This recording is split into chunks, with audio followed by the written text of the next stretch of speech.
अच्छा, अस्सलाम वालेकुम एवरीवन। आई होप कि आप लोग खैरियत से होंगे और मेरी आवाज़ सुन सकते होंगे।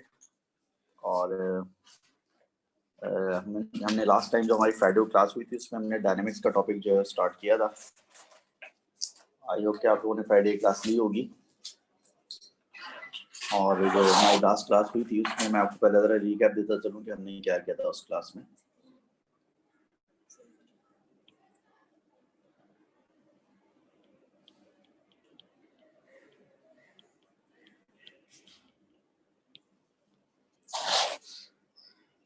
लास्ट क्लास की अगर हम बात करें तो लास्ट क्लास में हमने डायनेमिक्स का चैप्टर जो स्टार्ट किया था। तो मैंने आपको डायनेमिक्स चैप्टर के बारे में बताया होगा कि इसमें हमने क्या क्या चीज़ें कवर करनी है। डायनेमिक्स चैप्टर में सबसे पहले हमें जो बात करनी है वो बात करनी है रिजल्टेंट फोर्स के ऊपर। उसके बाद डायनेमिक्स चैप्टर में हम डिफाइन करेंगे मोमेंटम को। उसके बाद हम फिर पढ़ेंगे laws of motion. Then we will talk about types of forces. फिर हम बात करेंगे कंजर्वेशन ऑफ मोमेंटम पे।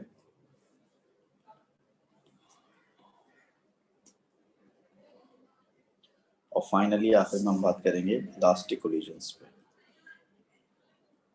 तो ये टोटल हमें जो है वो 600 में चैप्टर कंप्लीट करेंगे।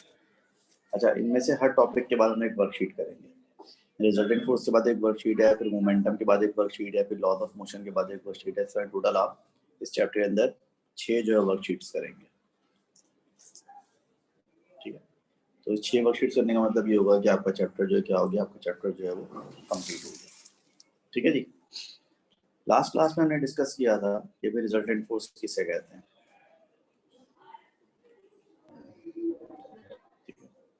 लास्ट क्लास में हमने डिस्कस किया था कि रिजल्टेंट फोर्स किसे कहते हैं। तो मैंने आपको बताया था कि रिजल्टेंट फोर्स का मतलब क्या होता है। रिजल्टेंट फोर्स का मतलब होता है कि जब आप फोर्सेस लगाते हैं किसी जगह पर तो उनका जो कंबाइंड इफेक्ट होता है उसको रिजल्टेंट फोर्स कहते हैं। लेकिन ये बात ध्यान में रखें कि जो रिजल्टेंट फोर्स है इसको जब मैं कहता हूँ कि कंबाइंड इफेक्ट ऑफ फोर्सेस, तो कंबाइंड इफेक्ट ऑफ फोर्सेस जो है रिजल्टेंट फोर्स की डेफिनेशन नहीं है, ये सिर्फ एक्सप्लेन करने के लिए कह रहे हैं। जैसे हम सिर्फ इसको एक्सप्लेन करने के लिए कह रहे हैं। ठीक है, रिजल्टेंट फोर्स को भी हम आगे चलकर डिफाइन करेंगे। इसके अलावा हमें पता है कि रिजल्टेंट फोर्स जो होती है वो किसके बराबर होती है, वो ma के बराबर होती है, न्यूमेरिकली मास इनटू एक्सीलरेशन के बराबर होती है। इसके बाद हमने डिस्कस किया था कि अगर फोर्सेस सेम डायरेक्शन में तो रिजल्टेंट फोर्स कैसे निकलती है, फोर्सेस ऑपोजिट डायरेक्शन में तो रिजल्टेंट फोर्स कैसे निकलती है, फोर्सेस डिफरेंट डायरेक्शन में हो तो रिजल्टेंट फोर्स कैसे निकलती है। इसके बाद हमने ये भी डिस्कस किया था कि मूविंग ऑब्जेक्ट्स पे जो है रिजल्टेंट फोर्स कैसे निकाली जाती है।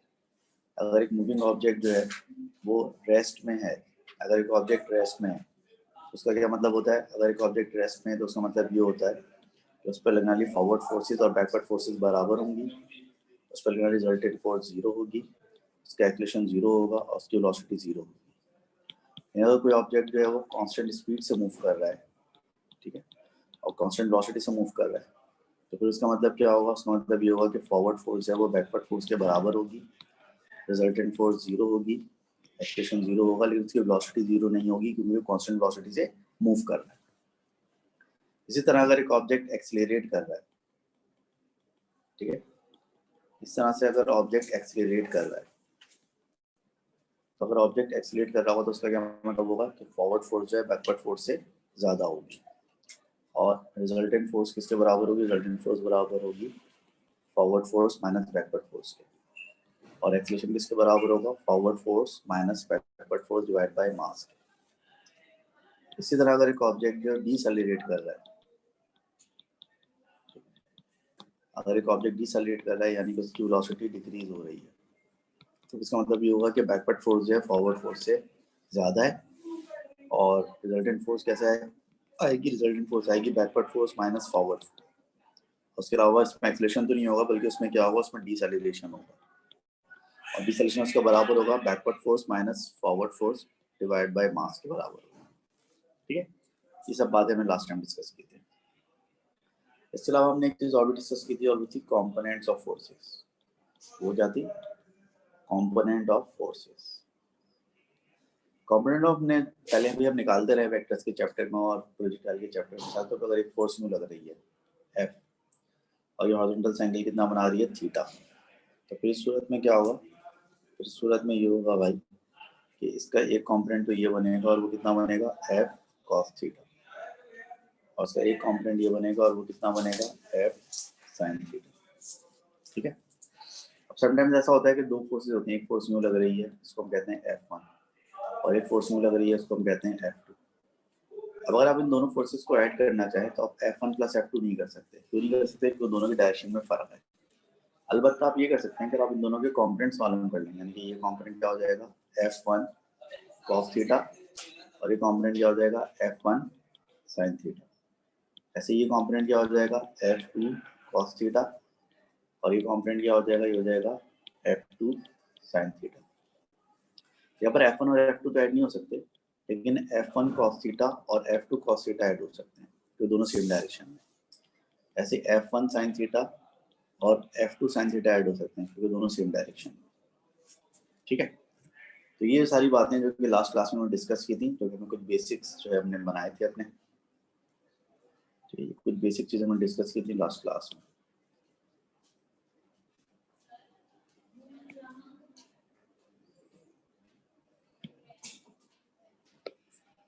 ठीक है भाई, तो ये मैं लास्ट क्लास में कुछ बेसिक जो डिस्कस किया था। अब जरा हम शुरू करते हैं आज की क्लास। आज की क्लास में हमें क्या करना है?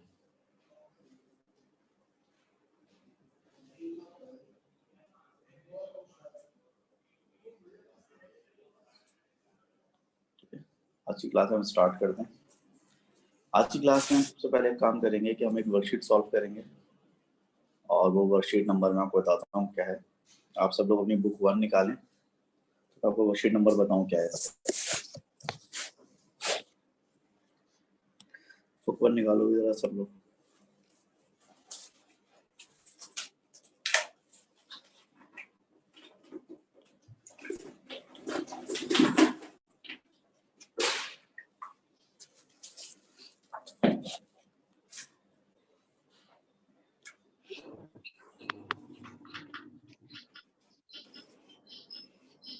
साउंड बंद करो।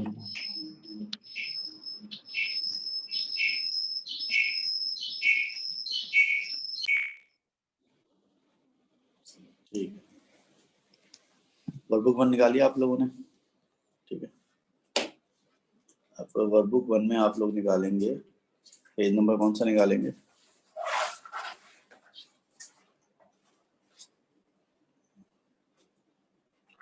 वर्कबुक 1 में आप लोग निकालेंगे पेज नंबर 80 मेरे ख्याल से, नहीं, पेज नंबर 78। पेज नंबर 78 निकालें जरा वर्कबुक का। पेज नंबर 78 निकालें वर्कबुक 1 में।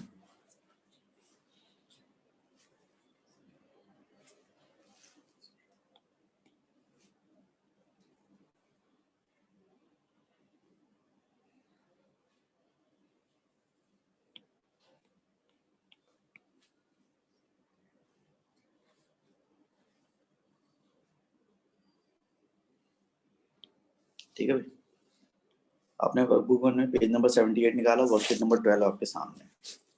ठीक, पहला सवाल देखो। Here a force F is applied to a freely moving object. At one instant of time, the object has velocity v and acceleration a. Which quantities must be in the same direction? देखें, एक तो उस पर force लग रही है F, एक उसका एक्सेलरेशन है a और एक उसकी वेलोसिटी है v। कह रहे हैं इन तीनों में से कौन सी चीजें हैं जिनका सेम डायरेक्शन में होना जरूरी है? तो देखिए, फोर्स और एक्सेलरेशन हमेशा सेम डायरेक्शन में। अगर फोर्स राइट साइड पे होगी तो एक्सेलरेशन भी राइट साइड पर होगा, अगर फोर्स डाउनवर्ड होगी तो एक्सेलरेशन भी डाउनवर्ड होगा, अगर फोर्स अपवर्ड होगी तो एक्सेलरेशन भी अपवर्ड होगा। लेकिन वेलोसिटी का सेम डायरेक्शन में होना जरूरी नहीं है। फॉर एग्जांपल, अगर एक कार मूव कर रही है और कार इस तरफ मूव कर रही है, इसकी वेलोसिटी इस तरफ है, तो अगर कार एक्सीलरेट करती है, यानी अगर कार की स्पीड बढ़ती है, तो फोर्स भी, रिजल्टेंट फोर्स भी इस तरफ लग रही है और एक्सेलरेशन भी इस तरफ लग रहा है। लेकिन अगर यही कार जो है मूव कर रही है और इस तरफ मूव कर रही है और एक कार डिसेलेरेट कर रही है, तो फिर इस पर जो फोर्स लग रही होगी वो बैकवर्ड लग रही होगी और जो एक्सेलरेशन लग रहा होगा वो भी बैकवर्ड ही लग रहा होगा। तो मकसद कहने का कि फोर्स और एक्सेलरेशन हमेशा सेम डायरेक्शन में होते हैं, लेकिन वेलोसिटी कभी सेम डायरेक्शन में होती है और कभी नहीं होती। तो इसमें लफ्ज इस्तेमाल किया है कि which quantities must be in the same direction, यानी कौन सी क्वांटिटीज इनका एक डायरेक्शन में होना लाजमी है। तो एक डायरेक्शन में होना जो लाजमी है वो किसका है, वो फोर्स और एक्सेलरेशन का एक डायरेक्शन में होना लाजमी है। तो force and acceleration must be in the same direction, otherwise जो है वो वेलोसिटी जो है सेम डायरेक्शन में हो भी सकती है और नहीं भी हो सकती। Question number 2, a wooden block rests on a rough board. The end of the board is raised until the block slides down the plane of the board at constant velocity v. So which rho describes the forces acting on the block when sliding with constant velocity?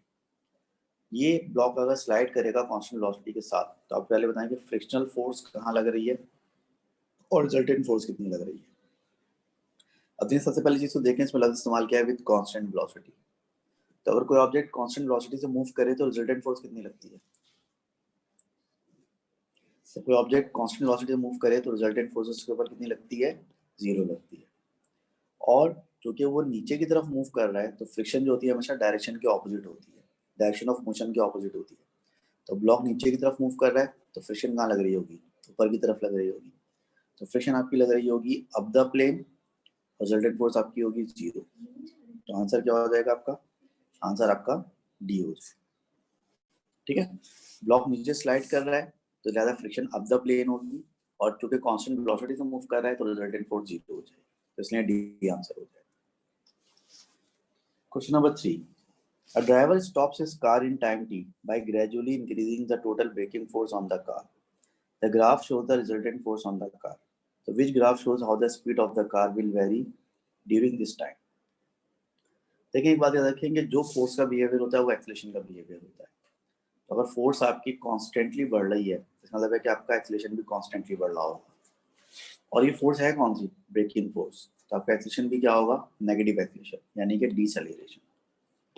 तो आपका डीसेलेरेशन जो है वो increase हो रहा है। तो आपका डीसेलेरेशन इंक्रीज हो रहा हो तो उसका स्पीड टाइम ग्राफ कैसा बनेगा, अगर आपका डीसेलेरेशन इंक्रीज हो रहा तो आपका स्पीड टाइम ग्राफ डी बनेगा। डीसेलेरेशन इंक्रीज होने का मतलब है कि आपकी स्पीड कम होगी और स्पीड के कम होने का रेट बढ़ता रहेगा। तो लेकिन जैसे जैसे टाइम ज़्यादा बढ़ रहा है स्पीड ज़्यादा तेजी से कम हो रही है, यानी डीसेलेरेशन आपका बढ़ रहा है। या आसान जबान में आपका नेगेटिव ग्रेडियंट बढ़ रहा है, तो नेगेटिव ग्रेडियंट आपका डी में बढ़ रहा है, डीसेलेरेशन आपका डी में बढ़ रहा है, इसलिए आपका आंसर डी हो जाएगा। Question number 4, the diagram shows an experiment to measure the force exerted on a ball by a horizontal airflow. The ball is suspended by a light string and base 0.15 Newton. The deflection of the string from vertical is 30 degree. What is the force on the ball from the airflow? ऐसा जबान में कह रहा है कि पहले एक ball थी बेचारी, वो शराफत से आपने इस तरह से लटकाई हुई थी। ठीक है, बॉल का जो वेट था वो नीचे एक्ट कर रहा होगा और जो स्ट्रिंग के अंदर टेंशन होगी वो ऊपर की तरफ मूव कर रही होगी। अब हुआ क्या कि इस तरफ से एयर चली, एयर फ्लो कह देते हैं मिसाल के तौर पर, एएफ कह देते हैं, एयर फ्लो की फोर्स। तो एयर फ्लो की जो फोर्स है वो साइड पे लगी, इसकी वजह से क्या हो गया, ये टिल्ट हो गया। अब ये सब फिर दोबारा बैलेंस हो गया। अब इस वक्त देखें तो उस पर फोर्सेस लग क्या रही हैं, इस पर उसका वेट लग रहा है जो कि डाउनवर्ड है, और इस वेट की वैल्यू कितनी है, 0.15 न्यूटन। एक एयर फ्लो लग रहा है जो कि इस तरफ लग रहा है, इसको हम एएफ कह देते हैं। एक टेंशन है जो कि स्ट्रिंग में होगी और इस डायरेक्शन में होगी। ठीक है, अब जो टेंशन है स्ट्रिंग में, इस टेंशन को हम कंपोनेंट में ब्रेक कर लेते हैं। तो उसका एक कंपोनेंट तो ये बनेगा, अगर मैं ये एंगल निकालूं तो एंगल बनेगा 60 डिग्री। इसका कंपोनेंट तो ये बनेगा t cos 60 डिग्री, और टेंशन का एक कंपोनेंट ये बनेगा और ये क्या बनेगा, t sin 60 डिग्री। अब इसको अगर मैं सिंप्लीफाई कर लूँ तो डायग्राम पे 4 फोर्सेस लग रही है, एक ऊपर लग रही है और वो कितनी लग रही है, t sin 60, एक फोर्स जो है वो इधर लग रही है तो कितनी है, t cos 60, एक फोर्स नीचे लग रही है जो कि कितनी है 0.15, और एक फोर्स इधर लग रही है जो कि एयर फ्लो की फोर्स है। अब चूंकि ये ऑब्जेक्ट बैलेंस है यानी कि अपनी जगह पर है, तो चूंकि ये ऑब्जेक्ट अपनी जगह पर है तो इसका मतलब क्या होगा, इसका मतलब ये होगा कि जो एयर फ्लो लग रहा है वो किसके बराबर है, वो t cos 60 के बराबर है, और जो वेट है 0.15 वो किसके बराबर है, वो t sin 60 के बराबर है। अगर कोई ऑब्जेक्ट बैलेंस है तो उसका मतलब ये होगा कि ऊपर वाली फोर्स नीचे के बराबर है और राइट वाली फोर्स लेफ्ट के बराबर है। सिंप्लीफाई करेंगे टी से टी कैंसिल हो जाएगा, तो एयर फ्लो जो है बराबर आएगा किसके, cos 60 divide by sin 60 multiply by 0.15। अब इसको कैलकुलेट करके बताएं आंसर क्या आ रहा है इसका। ये एंगल वर्टिकल से 30 दिया हुआ था ना आपको, तो हमने हॉरिजॉन्टल वाला एंगल निकाल लिया। ये एंगल ये देखो ना, ये एंगल अगर 30 है, एंगल अगर 30 है तो हम राइट एंगल ट्रायंगल बनाओ तो ये 60 हो जाएगा ना, क्योंकि दोनों मिलकर 90 होना चाहिए, 30 60 90, और ये तो 90 है ऑलरेडी। तो इसका आंसर बता दें भी एयर फ्लो किसके बराबर आ रहा है, cos 60 divide by sin 60 multiply by 0.15, 0.0866 यानी कि 0.087 बी आंसर हो जाएगा। ठीक है भाई, चलिए क्वेश्चन नंबर 5 पर आ जाएंगे। कह रहे हैं Archer draws his bowstring back to position X. The bowstring and arrow are shown. The tension T in the string is also shown. Then he draws bowstring back further to position Y. The resultant force on the bow on the arrow is greater when the arrow is released from position Y. So what is the increasing force? जैसा सवाल में कह रहा है कि position X पर आपने इसको स्ट्रेच करके फेंका और पोजीशन Y पे फेंका इसको, तो पोजीशन Y पे दायरे फोर्स ज्यादा लगेगी, वो ज्यादा स्ट्रेच हुई हुई है बो स्ट्रिंग। तो ये कह रहा है X और Y पे जो फोर्स लग रही है उन दोनों में डिफरेंस कितना है। देखिए पहले इसको यहाँ पर देखें आप, लेफ्ट साइड पे जो टेंशन लग रही है 100 न्यूटन की और नीचे भी 100 न्यूटन की फोर्स है। अभी टेंशन के हम कंपोनेंट बना लेते हैं, तो ऊपर वाली टेंशन का एक कंपोनेंट ये बनेगा और ये कितना बनेगा, T cos 65, T की वैल्यू कितनी 100, तो जाएगा 100 cos 65, और जो ऊपर वर्टिकल कंपोनेंट का बनेगा वो कितना बनेगा 100 sin 65। ऐसे नीचे जो वाला जो स्ट्रिंग है इसका एक कंपोनेंट इधर बनेगा, वो भी कितना बनेगा 100 cos 65, और डाउनवर्ड इसका कंपोनेंट बनेगा और कितना बनेगा 100 sin 65। तो ये ऊपर वाला 100 sin 65 और नीचे वाला sin 65 भी जो कैंसिल आउट कर देंगे, लेकिन ये दोनों सेम डायरेक्शन में, तो आपके इस वक्त रिजल्टेंट फोर्स लग रही है वो किसके बराबर लग रही है, 100 cos 65 प्लस 100 cos 65, तो जाएगा 200 cos 65। 200 cos 65 का आंसर बताओ, कैलकुलेटर देना मुझे, तो जाएगा 200 इंटू cos 65, इसका आंसर हो जाएगा 84.52 न्यूटन। ये पोजीशन एक्स पर जो फोर्स लग रही थी वो 82.52 न्यूटन लग रही थी। अब पोजीशन वाई पर आ जाए, पोजीशन वाई पर ऊपर वाला जो टी है 120 हो गया, तो इसका कॉम्पोनेंट बनेगा 120 sin 55, उसका ये वाला कॉम्पोनेंट क्या बनेगा 120 cos 55। इस तरह नीचे वाली जो टेंशन है 120, इसका एक कॉम्पोनेंट तो ये बनेगा, और ये कितना बनेगा 120 sin 55, और ये बनेगा 120 cos 55। ये 120 sin 55 120 sin 55 कैंसिल आउट हो जाएंगे, दोनों इक्वल है, ऑपोजिट है, यानी ये दोनों जो 120 cos 55 में लेफ्ट साइड पर है, तो यहाँ पे रिजल्टेंट फोर्स कितनी हो जाएगी, हो जाएगी 120 cos 55 प्लस 120 cos 55, दोनों को ऐड करेंगे तो कितना हो जाएगा, ये हो जाएगा 240 cos 55, तो ये बनेगा, अच्छा एक मिनट रुको, नहीं मेरे पास तो चल रहा है, इंटरनेट आ रहा है, तो ये जाएगा 240 इंटू cos 55, तो ये बन रहा है 137.66 न्यूटन। पहले आपकी रिजल्टेंट फोर्स 84.52 थी, अब 137.66 हो गई, तो इंक्रीज कितना होगा, ठीक है, इंक्रीज आपका होगा 137.66 माइनस 84.52 माइनस 84.52, तो बनेगा तकरीबन 53.1 यानी कि 53 न्यूटन। तो इंक्रीज इन फोर्स हो गया आपका 53 न्यूटन, यानी कि डी आंसर हो जाएगा।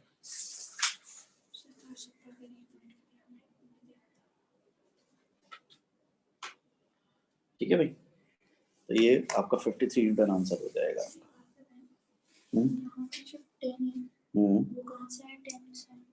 10 नहीं है, 100 है। 100 न्यूटन जो टेंशन है ना स्ट्रिंग के अंदर, नहीं वो 100 है, 100। बस हमें जीरो छोटा सा बना हुआ है इसका, ये 100 है एक्चुअली, लिखा हुआ 100 sin 65। किसका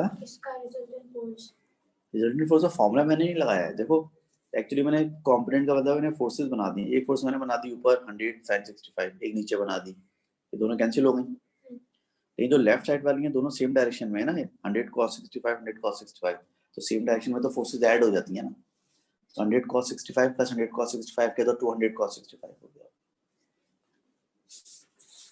next question 6, a car is stationary at traffic lights. When the traffic lights change to green, the driver presses down sharply on the accelerator.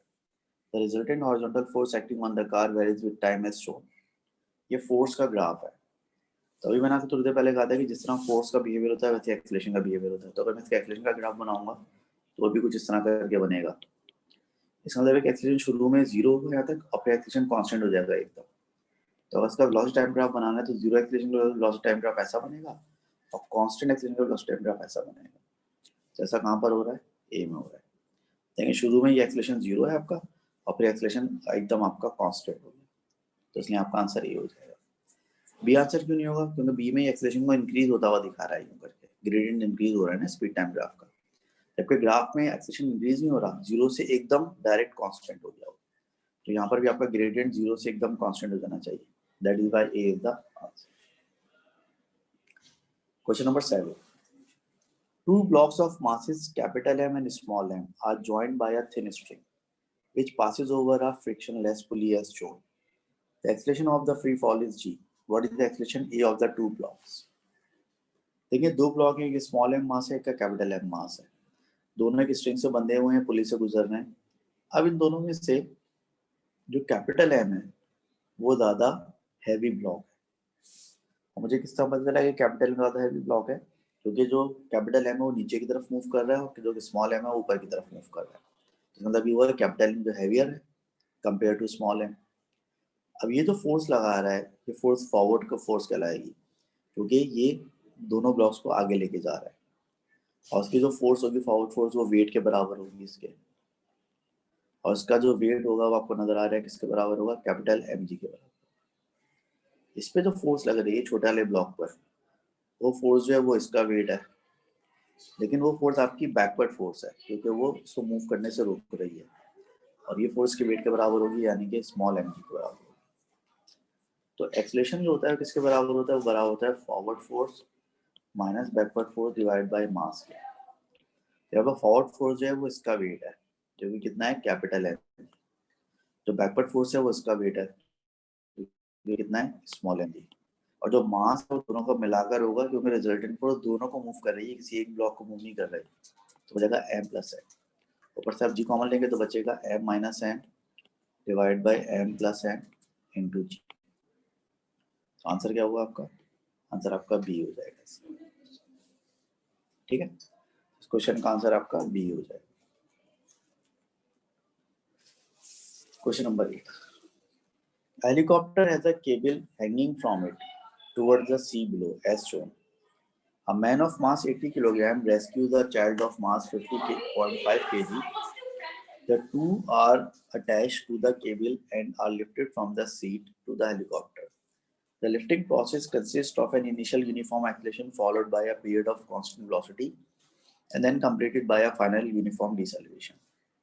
सवाल क्या है, सवाल ये कि एक रेस्क्यूअर जो हेलीकॉप्टर रेस्क्यूअर जो केबल के जरिए नीचे उतरा, उसने एक बच्चे को अपने साथ बांधा और उसको ऊपर उठा रहा है। अब वो यहाँ से चलना शुरू करेगा, इनिशियल स्पीड क्या होगी, 0। तो शुरू में जो मूव करेगा वो, तो शुरू में मूव करेगा यूनिफॉर्म एक्सीलरेशन से। शुरू में जो लिफ्टिंग का प्रोसेस होगा वो कैसा होगा, यूनिफॉर्म एक्सीलरेशन के साथ होगा। यूनिफॉर्म एक्सीलरेशन के साथ वो यहाँ तक पहुँच गया, उसने फाइनल स्पीड गेन कर ली v। अब जो अगला स्टेप है उसका वो ये है कि आप आगे जो मूव करेगा ये कांस्टेंट स्पीड से मूव करेगा, और डायरेक्ट कांस्टेंट स्पीड कितनी होगी, v होगी, जो कि आपने यहाँ पर अचीव की होगी। और फिर तीसरा जो उसका मरहला है तीसरे मरले में वो क्या करेगा, यूनिफॉर्मली डिसेलिरेट करेगा। तीसरा जो उसका स्टेप है उसमें इसका यूनिफॉर्म डिसेलिरेशन है, ठीक है। और यूनिफॉर्म डिसेलिरेशन में फाइनली क्या होगा, फाइनली फिर वो रुक जाएगा, स्पीड क्या हो जाएगी, 0 हो जाएगी, ठीक है। अब सबसे पहले ये कह रहा है कि जो बंदे का मास है वो 80 किलोग्राम है, बच्चे का मास 50.5 किलोग्राम है, तो कंबाइंड वेट दोनों का कितना हो जाएगा। अब देखिए वेट बराबर होता है mg के, दोनों का मास मिलाकर है 80 प्लस 50.5, मल्टीप्लाई करेंगे g से, कितना बनेगा ये बनेगा 80 प्लस 50.5 मल्टीप्लाई बाय 9.8, तो आपका आंसर आ जाएगा 1278.9। हम आंसर आमतौर पे 3 एसएफ से ज़्यादा में ही लिखते हैं, इसको 3 एसएफ में राउंड ऑफ करेंगे तो ये जाएगा 1280 न्यूटन। तो इन दोनों का कंबाइंड वेट जो है वो 1280 न्यूटन हो जाएगा, हो गया भाई। सो कंबाइंड वेट ऑफ रेस्ट बंदा और चाइल्ड मिलाकर 1280 न्यूटन। फिर ये कह रहे हैं calculate the tension in the cable during the initial acceleration of 0.570 meter per second square. जब आप इसको एक्सेलरेट कर रहे थे तो उसका एक्सेलरेशन इसने आपको दिया, एक्सेलरेशन है 0.57 मीटर पर सेकंड स्क्वायर। कह रहे जब ये 0.57 मीटर पर सेकंड स्क्वायर के एक्सेलरेशन से ऊपर उठ रहा था तो इसमें टेंशन कितनी थी केबल में। यानी जब आप इसको ऊपर उठा रहे होंगे तो जो टेंशन है वो क्या होगी, आपकी फॉरवर्ड फोर्स होगी, और जो वेट है वो आपका क्या होगा, वेट आपका बैकवर्ड फोर्स होगा। क्योंकि ऊपर की तरफ एक्सेलरेट कर रहा है with acceleration 0.57 metre per second square, तो जब आपको एक्सेलरेशन कैलकुलेट करना होता है तो एक्सेलरेशन किसके बराबर होता है, एक्सेलरेशन बराबर होता है forward force minus backward force divide by mass के। तो यहाँ पर भी ऐसे ही होगा कि जो आपका एक्सेलरेशन होगा वो बराबर होगा फॉरवर्ड फोर्स यानी कि टेंशन माइनस बैकवर्ड फोर्स यानी कि वेट डिवाइड बाय मास के। एक्सेलरेशन आपको दिया हुआ है 0.57, टेंशन आपको मालूम करना है, वेट आपने निकाला है 1280 और दोनों का मास मिलाकर है 130.5 kg। तो आप सिंप्लीफाई करें तो देखें ठीक आंसर क्या आ रहा है।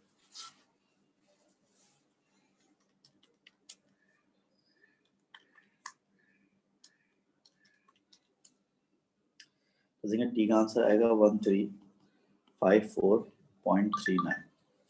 अब जैसे कि आंसर आप 3 एसएफ से ज़्यादा में नहीं लिखते तो 3 एसएफ में राउंड ऑफ करेंगे तो हो जाएगा 1350 न्यूटन। तो आपका टेंशन का आंसर आ जाएगा 1350 न्यूटन।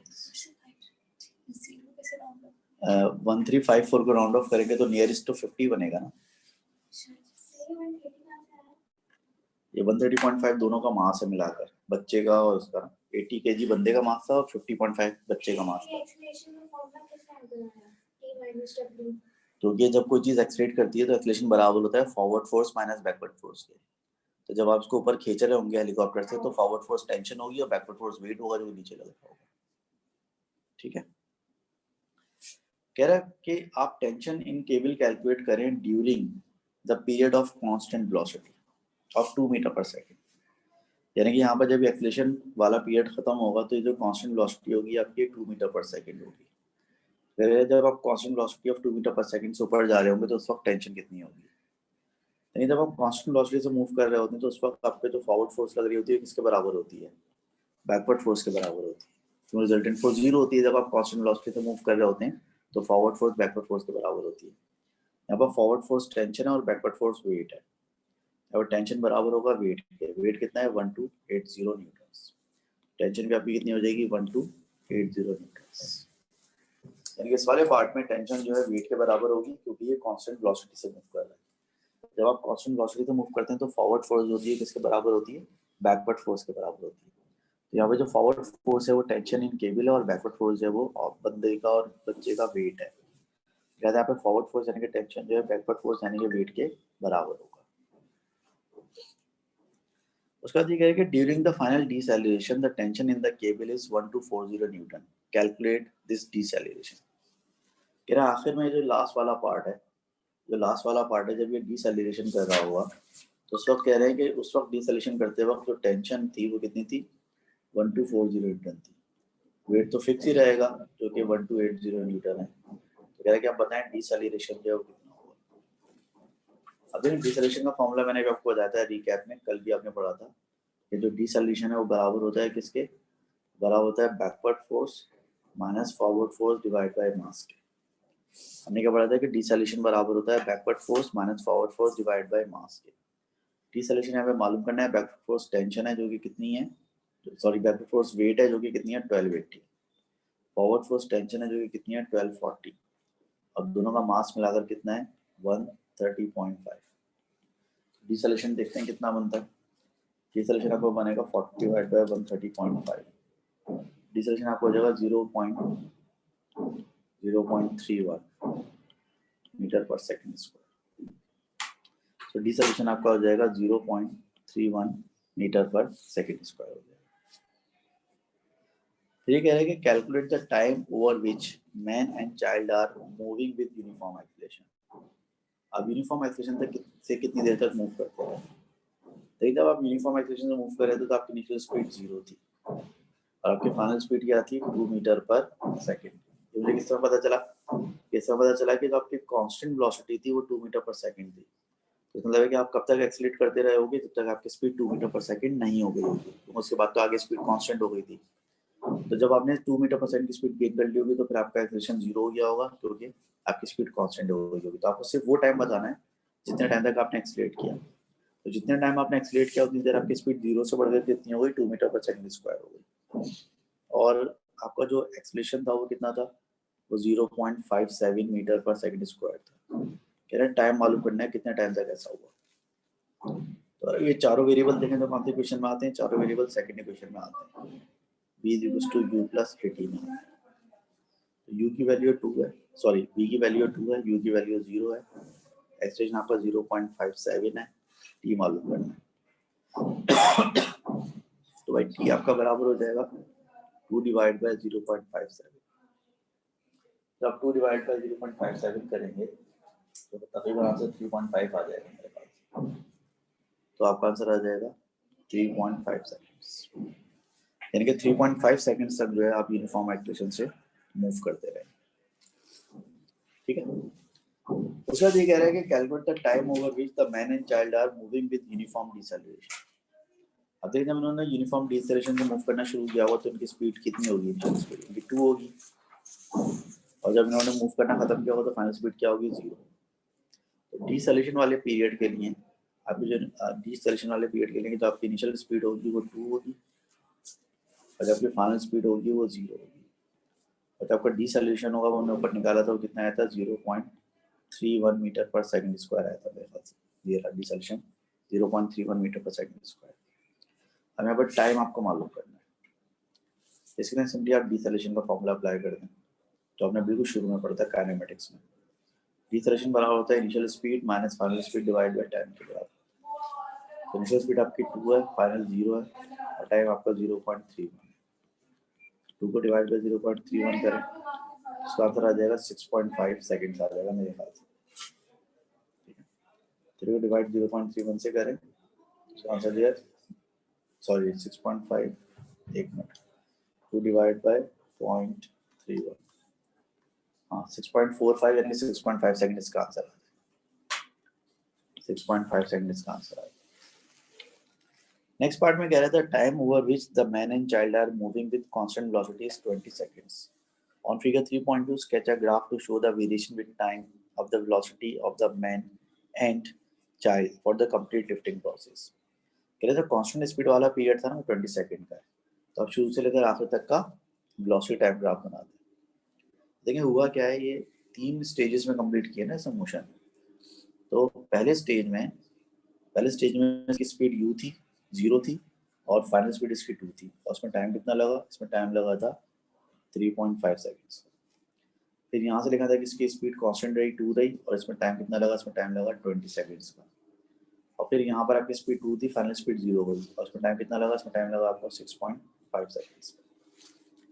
तो मतलब ये हुआ कि ग्राफ अगर यहाँ पे प्लॉट करें तो 0 सेकंड पर आपकी स्पीड जो थी वो 0 थी, लेकिन 3.5 सेकंड बाद आपकी स्पीड 2 हो गई। 3.5 निकालें कैसे आएगा, 1 2 3 एंड 3.5।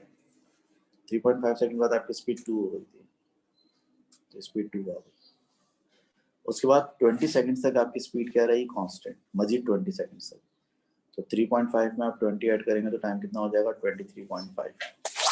यानी कि 23.5 सेकंड तक आपकी स्पीड कांस्टेंट रही, 2 ये 23.5 सेकंड है। यहाँ पर आपकी स्पीड क्या है, कांस्टेंट आपकी स्पीड यानी कि 2 है आपकी स्पीड। फिर अगले 6.5 सेकंड में आप डिसेलेरेट करके 0 पर आ गए, यानी कि 30.0 सेकंड पर आप 0 पर आ गए। अब ये ग्राफ जब आप स्केच करेंगे तो कुछ इस शक्ल का बनेगा।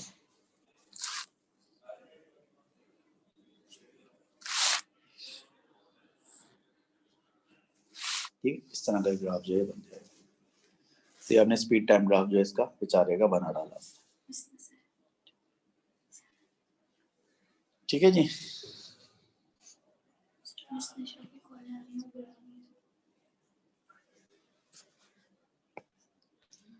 तो ये आपने जो एक्सरसाइज है ये आपने कंप्लीट कर डाली। अब जो है आगे चलते हैं अभी थोड़ा सा।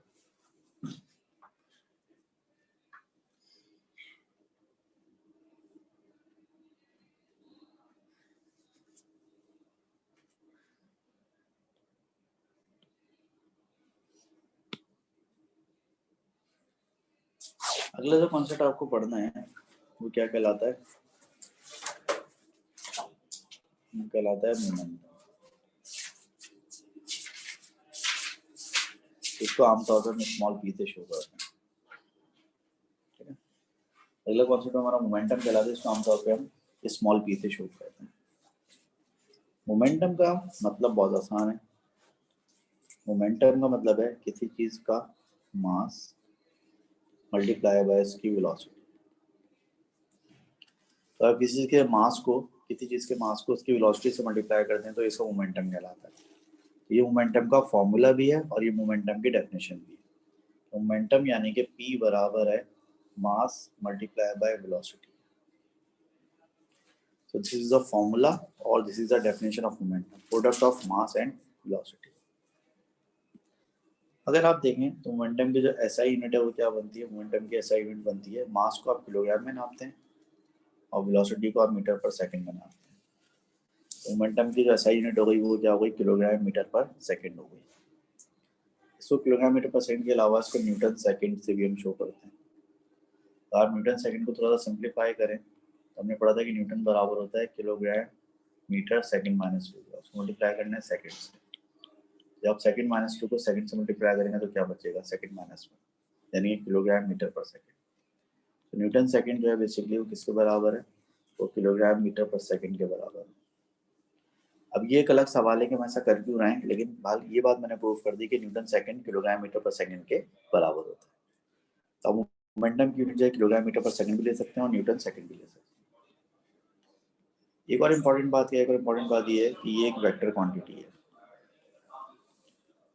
एक और इम्पोर्टेंट बात ये है कि ये एक वेक्टर क्वांटिटी है। अब वेक्टर क्वांटिटी होने का मतलब ये है कि आपको उसकी कैलकुलेशन करते वक्त डायरेक्शन का ख्याल करना जरूरी होगा, लाजमी होगा। बल्कि फॉर एग्जाम्पल अगर मैं आपसे कहूँ कि एक ऑब्जेक्ट है, इसका मास है 2 किलोग्राम और इस तरफ मूव कर रहा है विद 4 मीटर पर सेकेंड, इसका मोमेंटम कितना आएगा, 2 मल्टीप्लाई बाय 4 यानी कि 8 किलोग्राम मीटर पर सेकेंड इसका मोमेंटम आ जाएगा। बट अगर यही object, if the same object moves in this direction with 4 metre पर सेकेंड, तो इसके मोमेंटम हम क्या बोलेंगे, 2 इंटू -4 यानी कितना हो जाएगा ये, -8 किलोग्राम मीटर पर सेकेंड। ठीक है, तो अगर एक ऑब्जेक्ट एक पर्टिकुलर डायरेक्शन में मूव कर रहा है और उसका मोमेंटम हम पॉजिटिव ले रहे हैं, तो जब वही ऑब्जेक्ट जो ऑपोजिट डायरेक्शन में मूव करेगा तो उसका मोमेंटम हम नेगेटिव लेंगे। इस तरह करने से क्या होगा, इस तरह करने से जो है जब आप चेंज इन मोमेंटम मालूम करेंगे तो उस पर भी फर्क पड़ेगा। फॉर एग्जाम्पल अगर ये ऑब्जेक्ट जो है वो, इसका मास है 4 किलोग्राम और ये इस तरफ मूव कर रहा था अभी 2 मीटर पर सेकेंड, आगे जाकर इसकी स्पीड बढ़ गई, मास 4 किलोग्राम ही है, स्पीड इसकी हो गई 4 मीटर पर सेकेंड। तो इनिशियली जो इसका मोमेंटम था P1 वो कितना था, 4 मल्टीप्लाई बाय 2 यानी कि 8। बाद में इसका फाइनल मोमेंटम है कितना हो गया, 4 मल्टीप्लाई बाय 4 यानी कि 16। यहाँ पे जो चेंज इन मोमेंटम आया वो कितना आया,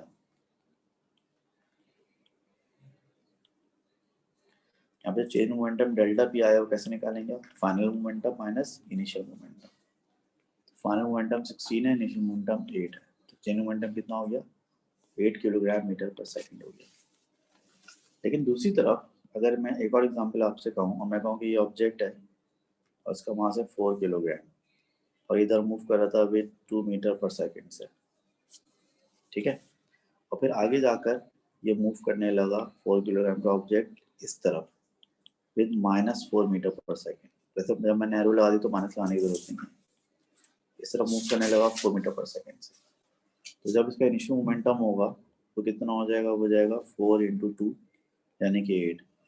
जैसे फाइनल मोमेंटम होगा 4 × 8, 4 जो है माइनस में होगा, हो जाएगा 4 × -4 क्योंकि आपकी डायरेक्शन ऑफ मोशन ऑपोजिट होगी तो मोमेंटम हो जाएगा -16। तो अब अगर आप चेंज मोमेंटम मालूम करेंगे तो इसमें ज़रा थोड़ा फर्क आ जाएगा। चेंज मोमेंटम मालूम करेंगे तो वो किसके बराबर होगा, P2 - P1। अब आपका P2 16 नहीं है, -16 है और उसमें से -8 करेंगे तो आपका चेंज मोमेंटम -24 हो जाएगा किलोग्राम मीटर पर सेकंड, ठीक है। तो हमने पहले मोमेंटम को डिफाइन किया। मोमेंटम की डेफिनेशन है मास मल्टीप्लाई बाय वेलोसिटी। मोमेंटम के SI यूनिट है किलोग्राम मीटर पर सेकंड या फिर न्यूटन सेकंड, और मोमेंटम जो है वो एक वेक्टर क्वांटिटी है, ठीक है। तो 3 इंपॉर्टेंट पॉइंट मैंने आपको बताया रिलेटेड टू मोमेंटम। पहला पॉइंट मैंने क्या बताया कि मोमेंटम जो है वो मास और वेलोसिटी का प्रोडक्ट है। दूसरा पॉइंट मैंने बताया कि मोमेंटम के SI unit kilogram metre per second या न्यूटन सेकंड है। तीसरा पॉइंट मैंने बताया कि मोमेंटम जो है एक वेक्टर क्वांटिटी है, यानी मोमेंटम में डायरेक्शन को कंसीडर करना बहुत ज़रूरी है। अगर आप डायरेक्शन कंसीडर नहीं करेंगे तो मोमेंटम जो है वो फिर गलत आएगा, ठीक है जी। तो ये हमने मोमेंटम को यहाँ पे इंट्रोड्यूस करवा दिया और हमने मोमेंटम की जो है कुछ कैलकुलेशन भी आपको दिखा दी। इंशाल्लाह फिर ये करेंगे कि नेक्स्ट क्लास में जो है मोमेंटम के टॉपिक को आगे बढ़ाएंगे, यानी कल की क्लास में, परसों जब भी क्लास है, और इसी की कुछ वर्कशीट जो है वो भी सॉल्व करेंगे, ठीक है। तो इंशाल्लाह मिलते हैं फिर हम नेक्स्ट क्लास में।